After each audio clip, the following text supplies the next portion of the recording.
Samantala, Sir Nation, ito pong Bangsamoro Parliament may bago ng liderato. Buong detalye mula po yan kay Star DJ Tom. Star DJ Tom. Kinumpirma kahapon araw ng Martes, Oktubre 21 ang pagkahalal kay Senior Minister Muhammad Yacoob bilang bagong Speaker ng Bangsamoro Parliament kasunod ng pagpanaw ng dating Speaker Pangalian Balindong. Si Yacoob ay nahirang ng walang kalaban, senyales ng matibay na pagkakaisa sa loob ng parlamento upang ipagpatuloy ang mga kritikal na usaping panrehiyon.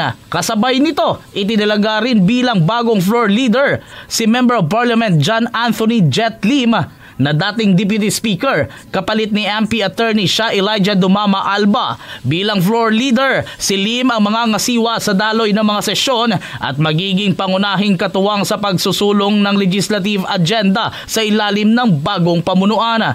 Inaasahang magpapatuloy ng tuloy-tuloy ang mga deliberasyon sa Parliament, partikular sa mga panukalang may malaking epekto sa kapayapaan, kaunlaran at pamamahala sa Bangsamoro Region.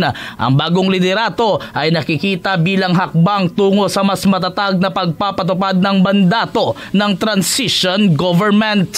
At iyan ang aking report. Ako si Star DJ Tom ng 93.7 Star FM Cotabato. And this is Bombo Radio Philippines, the #1 and most trusted source of news and information. Basta Radyo!